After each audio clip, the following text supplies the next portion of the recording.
Baik, selamat pagi, siang, sore, dan malam Bapak Clement serta teman-teman. Kami dari kelompok 3 akan mempresentasikan chapter 8 mengenai importing, exporting, and sourcing. Slide berikutnya. Anggota kelompok ini terdiri dari yang pertama ada Hutmana Hafiz Ataki, yang kedua ada Brenda Samantha Halim, yang ketiga ada saya sendiri, Fernando Grasomnistera, yang keempat ada Afifah Salma, dan yang terakhir ada Jessica Angelica Pang. Slide berikutnya.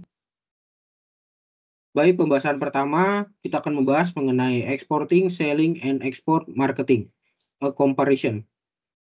Berikutnya.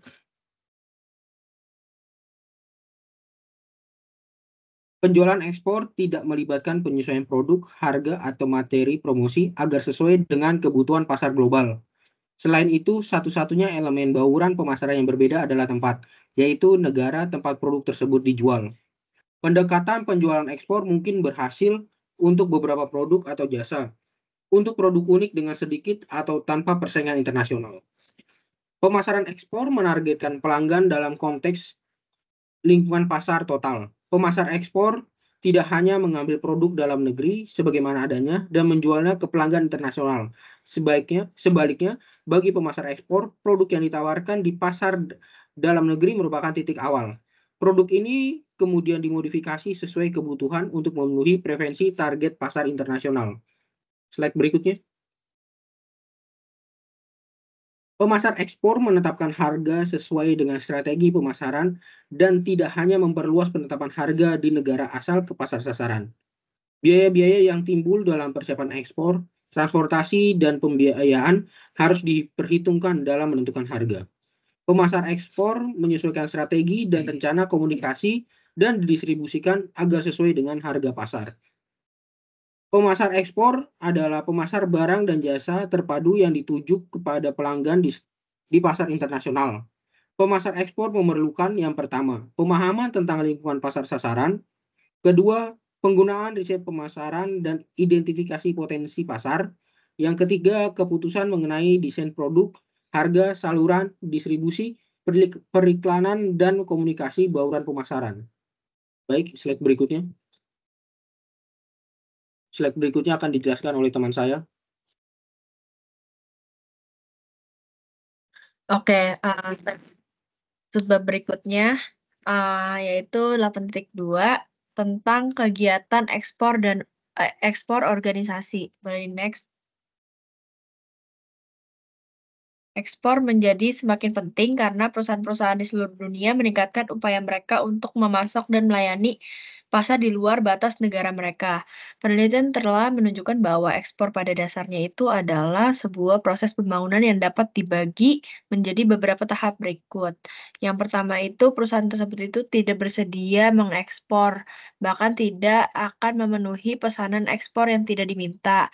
Hal ini mungkin disebabkan karena kurangnya waktu, terlalu sibuk untuk memenuhi pesanan atau sikap apatis atau ketidaktahuan. Yang kedua, perusahaan memenuhi pesanan ekspor yang tidak diminta tetapi tidak mengejar pesanan yang tidak diminta. Perusahaan seperti itu adalah penjual ekspor. Yang ketiga, perusahaan menjajaki kelayakan ekspor, tahap ini mungkin melewati tahap yang kedua.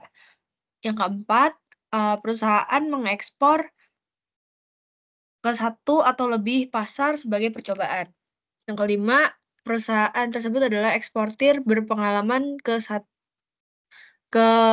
atau lebih pasar. Yang keenam, setelah keberhasilan ini, perusahaan melakukan pemasaran yang berfokus pada negara atau wilayah berdasarkan kriteria tertentu, misalnya semua negara yang menggunakan bahasa Inggris atau semua negara yang tidak memerlukan transportasi melalui air. Lalu yang ketujuh, perusahaan mengevaluasi potensi pasar global sebelum menyaring target pasar terbaik untuk dimasukkan dalam strategi dan rencana pemasarannya.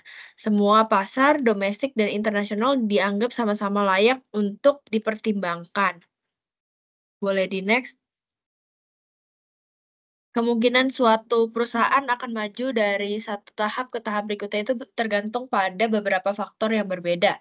Peralihan dari tahap 2 ke tahap 3 bergantung pada sikap manajemen terhadap daya tarik ekspor dan keyakinan mereka terhadap kemampuan perusahaan untuk bersaing secara internasional. Namun, komitmen adalah aspek terpenting dari orientasi internasional suatu perusahaan. Eee, Keberhasilan di tahap 4 dapat membawa ke perusahaan ke tahap 5 dan 6. Perusahaan yang mencapai tahap 7 adalah perusahaan yang matang dan geosentris yang menghubungkan sumber daya global dengan, peluang global. Untuk mencapai tahap ini diperlukan, manajemen yang memiliki visi dan komitmen. Boleh di-next? Oke, selanjutnya tabel 8.1 ini adalah mengenai potensi pasar, potensi masalah ekspor. Nah, jadi di tabel logistik, pengaturan transportasi itu melayani ekspornya itu menyediakan ketersediaan suku. Lalu penentuan tarif, transportasi itu melayani ekspor, cadang memberikan layanan. Dokumentasi penanganan itu, melayani ekspor, perbaikan memberikan saran. Lalu yang keempat memperoleh informasi teknis menyediakan pergudangan, eee, keuangan koordinasi distribusi itu melayani ekspor, promosi penjualan, terus, logistik kemasan itu melayani ekspor periklanan, mendapatkan asuransi, melayani ekspor upaya penjualan, prosedur hukum melayani ekspor, informasi pemasaran, birokrasi pemerintah, melayani ekspor, intelijen pasar luar negeri, tanggung jawab produk, menemukan pasar, perizinan, pembatasan perdagangan, bea cukai itu persaingan di luar negeri, lalu ada logistik dari kontrak dan perjanjian agen atau distributor. Boleh di-next? Oke, untuk slide selanjutnya akan dijelaskan oleh rekan saya. Baik, selanjutnya kita akan membahas subbab dari 8.3 yaitu National Policies Governing Export and Import. Next. Yang pertama yaitu Government Program that Support Export atau program pemerintah yang mendukung ekspor. Jadi pemerintah ini mendukung ekspor melalui 4 inisiatif utama. Yang pertama itu yaitu insentif pajak.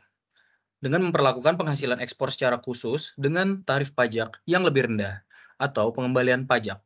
Sebelumnya itu di US, eksportir bisa mendapat pengecualian pendapatan dari penjualan internasional melalui FSC yang memberi keuntungan signifikan bagi perusahaan besar, tetapi hal tersebut dianggap ilegal oleh WTO pada tahun 2000.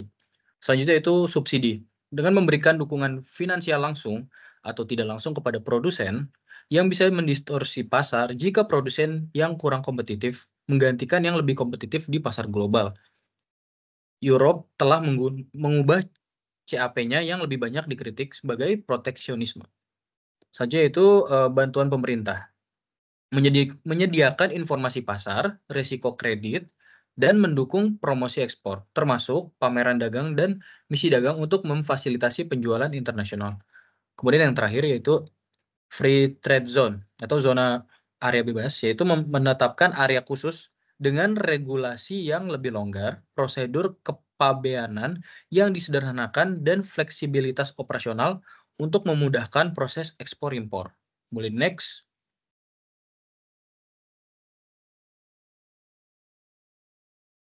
Selanjutnya itu adalah Governmental Actions to Discourage Import and Block Market Access atau aksi pemerintah untuk membatasi impor dan memblokir akses pasar. Yaitu langkah-langkahnya itu seperti tarif, kontrol impor, dan berbagai hambatan non-tarif yang dirancang untuk membatasi masuknya barang. Tarif ini mewakili 3R bisnis global, yaitu regulasi, jadwal, tarif, dan aturan setiap negara. Tarif yang berasal dari kata bahasa Arab yaitu ta'rif yang berarti informasi atau pemberitahuan adalah pajak yang dicantumkan dalam jadwal tarif yang dapat menghukum individu atas pilihan yang tidak disetujui oleh pemerintah. Hambatan non-tarif itu mencakup tindakan selain tarif yang menghalangi atau menghambat penjualan produk di pasar luar negeri, termasuk kuota, kebijakan pengadaan yang diskriminatif, dan prosedur bea cukai yang restriktif. Lalu ada juga kebijakan moneter yang sewenang-wenang dan regulasi yang menghambat. Kuota membatasi jumlah atau nilai tertentu dari melindungi produsen domestik. Itu kebijakan pengadaan yang diskriminatif, mengharuskan pembelian barang atau jasa dari perusahaan domestik.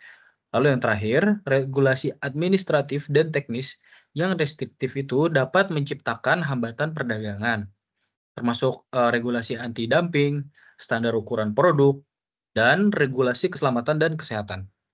Beberapa ditujukan untuk mengecualikan barang asing, lainnya untuk tujuan domestik yang sah. Next. Oke, selanjutnya akan dibawakan oleh rekan saya. Baik, berikutnya tarif sistem.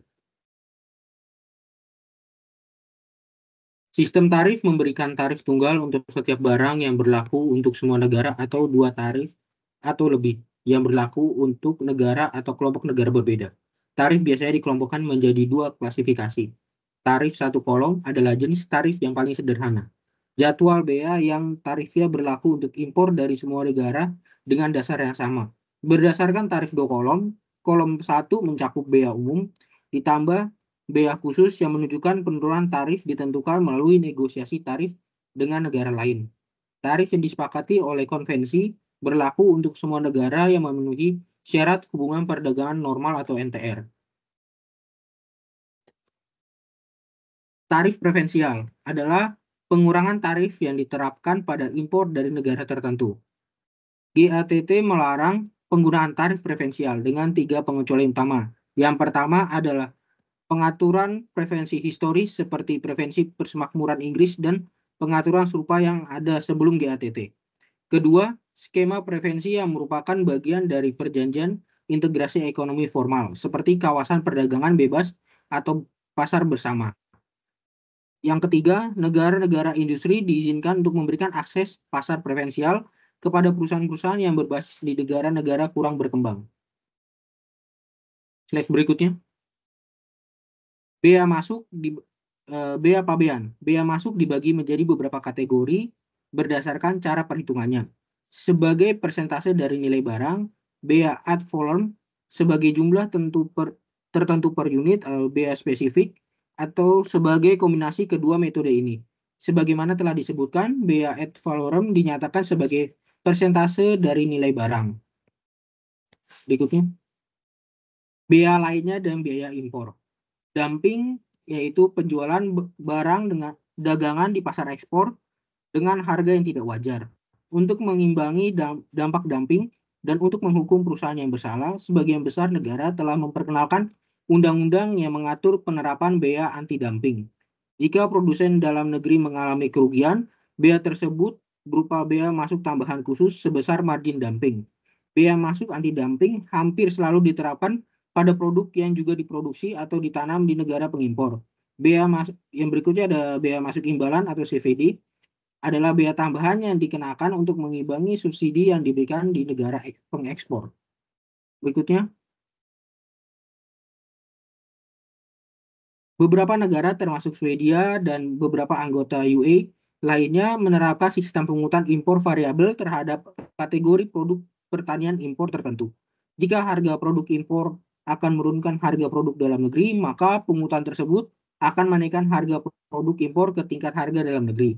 Biaya tambahan sementara juga telah diberlakukan dari waktu ke waktu oleh negara-negara tertentu seperti Inggris dan Amerika Serikat untuk memberikan perlindungan tambahan bagi industri lokal dan khususnya sebagai respon terhadap defisit neraca pembayaran. Berikutnya akan dijelaskan oleh teman saya. Terima kasih.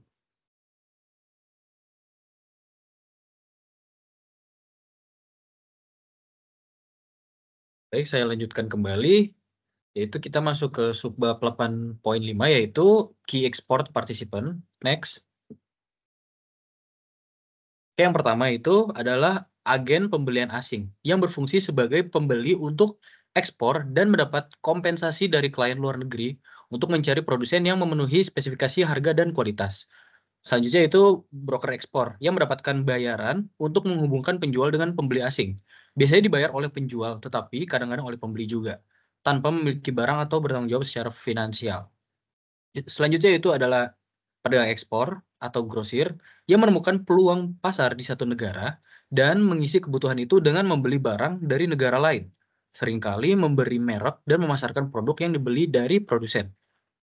Selanjutnya yaitu perusahaan manajemen ekspor yang bertindak sebagai perantara pemasaran independen untuk beberapa produsen yang tidak bersaing, berfungsi sebagai departemen ekspor dan terkadang beroperasi atas nama sendiri.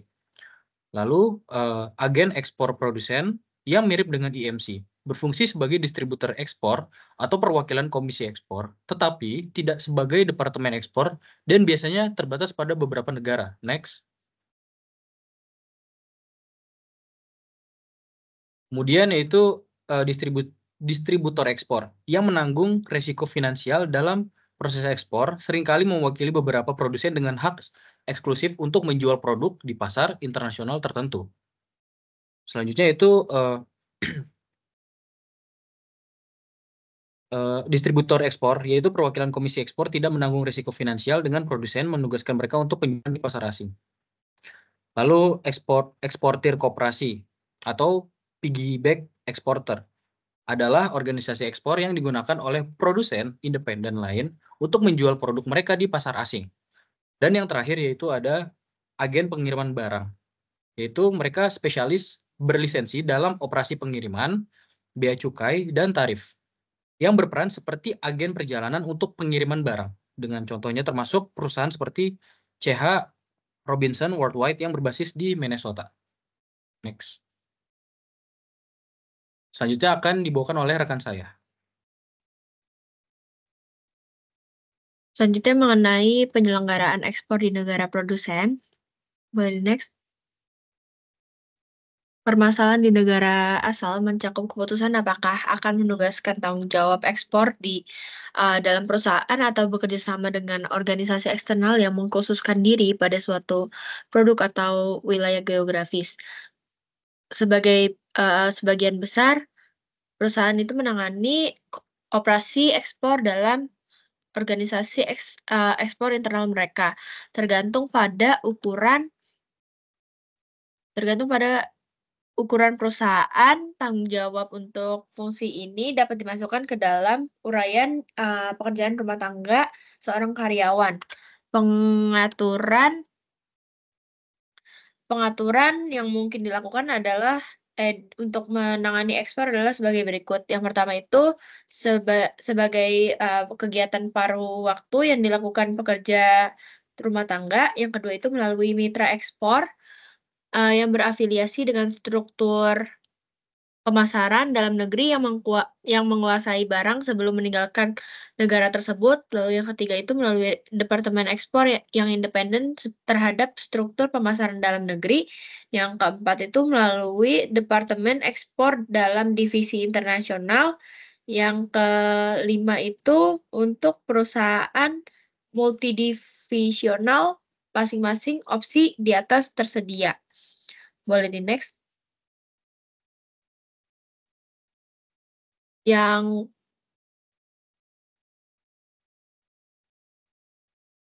selanjutnya, pendekatan yang paling tepat tergantung pada dua hal, penilaian perusahaan terhadap peluang pemasaran ekspor dan strateginya dalam mengalokasikan sumber daya ke pasar secara global. Ada kemungkinan bagi perusahaan untuk menjadikan tanggung jawab ekspor sebagai bagian dari uraian tugas pekerja rumah tangga. Keuntungan dari pengaturan ini jelas. Ini merupakan pengaturan berbiaya rendah yang tidak memerlukan personel tambahan. Namun pendekatan ini hanya bisa berhasil dalam dua kondisi. Yang pertama, pekerja rumah tangga ditugaskan pada tugas tersebut harus benar-benar kompeten dalam pengetahuan produk dan pelanggan. Dua, kompetisi tersebut itu harus diterapkan pada target pasar internasional. Boleh di next. Oke, selanjutnya mengenai 8.7 subbab ini yaitu tentang penyelenggara ekspor di negara pasar. Boleh di next. Selain memutuskan apakah akan mengandalkan spesialis ekspor internal atau eksternal di negara asal, perusahaan itu harus membuat pengaturan untuk mendistribusikan produk di negara target pasar. Dua keuntungan perwakilan langsung di pasar adalah kontrol dan komunikasi. Keuntungan dari perwakilan langsung adalah bahwa investasi pemasar itu memastikan bahwa upaya khusus ini akan dilakukan. Keuntungan besar lainnya dari perwakilan langsung adalah memungkinkan mendapatkan umpan balik atau feedback dan informasi dari pasar jauh lebih besar. Informasi ini dapat meningkatkan keputusan pemasaran ekspor mengenai produk, harga, komunikasi, dan distribusi. Boleh di next selanjutnya. Oke, selanjutnya akan dijelaskan oleh rekan saya. Oke, selanjutnya 8.8 yaitu trade financing and method of payment. Berjualan lintas negara pada dasarnya lebih beresiko dibandingkan berjualan di dalam negeri. Pihak-pihak yang terlibat dalam perdagangan internasional harus mengelola risiko utama non-pembayaran dan kegagalan kinerja yang dilakukan oleh mitra bisnis mereka, yaitu situasi di mana eksportir mungkin tidak menerima pembayaran atas barang-barangnya, atau di mana importir mungkin tidak menerima apa yang telah dijanjikan. Untungnya, sistem perbankan internasional memainkan peran penting dalam mendukung keberhasilan perdagangan internasional dengan mengurangi risiko transaksi ini. Cash with order atau CWO menghadirkan risiko transaksi paling kecil bagi eksportir. Dalam pengaturan pembayaran ini, eksportir mengirimkan faktur pro forma kepada importir, istilah Latin berarti sebelum fakta atau demi bentuk, dengan rincian dan biaya pengiriman di masa depan. Selanjutnya, pembayaran rekening terbuka menghadirkan risiko transaksi terbesar bagi eksportir. Dalam pengaturan ini, importir mengirimkan pesanan pembelian kepada eksportir yang kemudian memproduksi, mengirimkan, dan selanjutnya menagih importir untuk pengiriman tersebut. Importir kemudian mengirimkan pembayaran kepada eksportir melalui transfer kawan. Meskipun menguntungkan importir, skema ini berisiko bagi eksportir karena meskipun eksportir telah melakukan pengiriman yang diminta, tidak ada jaminan pembayaran. Next. Letter of credit. Sistem perbankan membantu mengelola risiko melalui dokumen penting yang disebut letter of credit atau LC, yang juga dikenal sebagai credit dokumenter. LC menggantikan kelayakan kredit bank dengan kelayakan kredit importir. Dari sudut pandang eksportir, jika eksportir melakukan pengiriman dan beroperasi berdasarkan LC, eksportir dapat mengandalkan kepercayaan dan kredit penuh dari bank tersebut untuk melakukan pembayaran.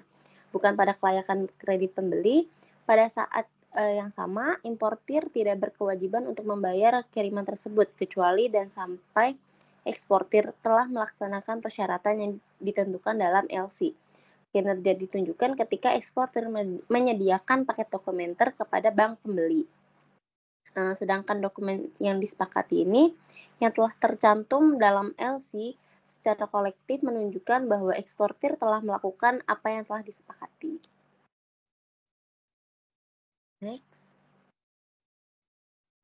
Documentary collection atau side of time draft. Eksportir dan importir dapat menjalin hubungan kerja yang baik akan memutuskan untuk beralih ke bentuk pembayaran yang lebih sederhana dan tidak rumit, yang disebut penagihan dokumenter.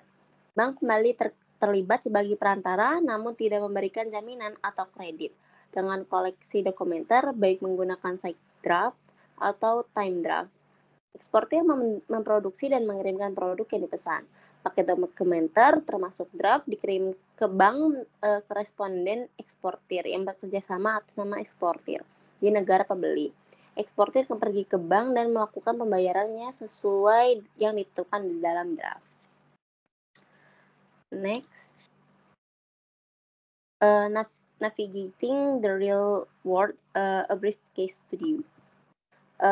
Biaya produksi, buyer berbasis di negara-negara dengan mata uang keras, sehingga pada akhirnya memerlukan mata uang keras untuk menutupi biaya tersebut.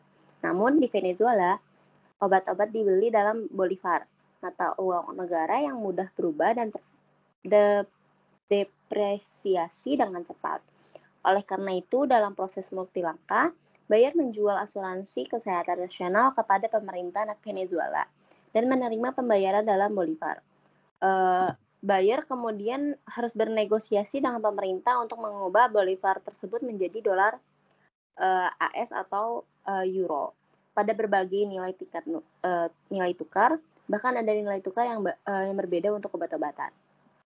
Setelah pembayaran dikonversi, Bayer masih memerlukan izin pemerintah untuk mentransfer uang ke luar negeri. Pembayaran dalam mata uang keras dari pemerintah ini diatur dalam bentuk dokumen yang tidak dapat diterima. Next. Bayer penerima manfaat kemudian harus menegosiasikan kembali persyaratan dengan pemerintah untuk mengubah dokumen tersebut menjadi obligasi pemerintah Venezuela dalam mata uang dolar AS dengan tanggal jatuh tempo lain. Sayangnya pemerintah hanya menawarkan obligasi tersebut dengan potongan harga dari pembayaran awal yang disepakati. Setelah obligasi diterima, Bayer segera menjualnya dengan harga diskon lebih lanjut, sehingga menghasilkan penerimaan yang 25 hingga 35% di bawah faktor awal.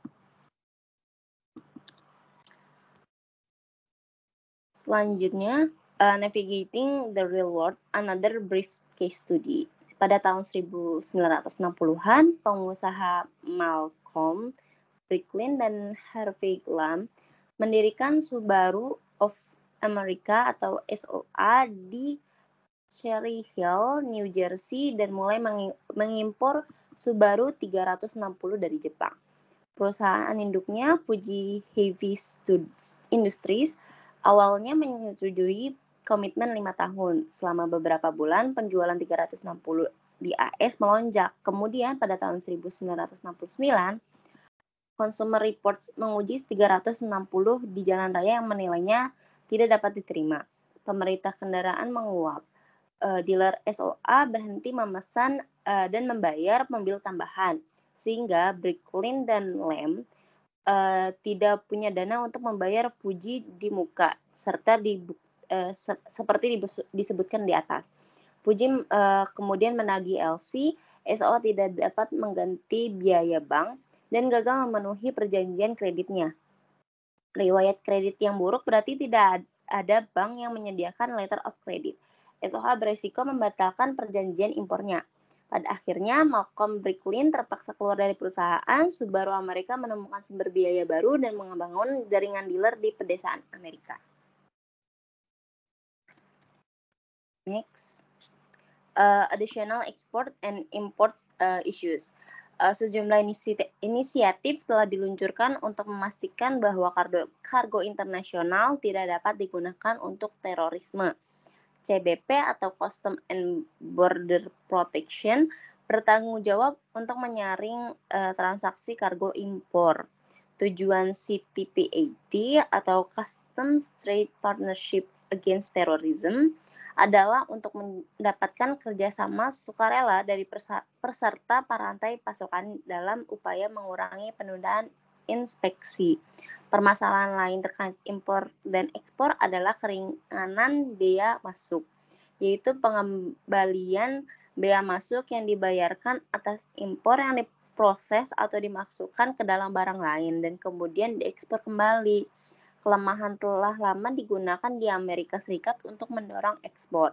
Namun NAFTA dinegosiasikan perwakilan perdagangan AS setuju untuk membatasi pembatasan ekspor ke Kanada dan Meksiko. Next. Selanjutnya akan dijelaskan oleh teman saya.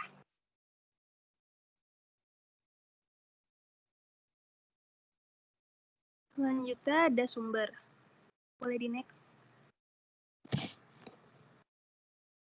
Dalam pemasaran global, isu nilai pelanggan terkait erat dengan keputusan pengadaan. Apakah perusahaan membuat atau membeli produknya serta di mana perusahaan membuat atau membeli produknya. Outsourcing berarti mengalihkan pekerjaan produksi atau penugasan kerja di perusahaan lain untuk memangkas biaya. Ketika pekerjaan yang dialihdayakan dipindahkan ke negara lain, istilah alih-daya global dan lepas pantai terkadang digunakan.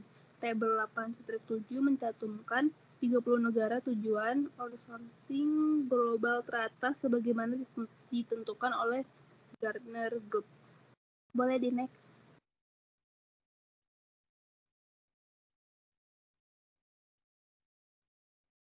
Seperti yang disarankan dalam diskusi ini, keputusan lokasi kegiatan bisnis utama bergantung pada faktor-faktor selain biaya.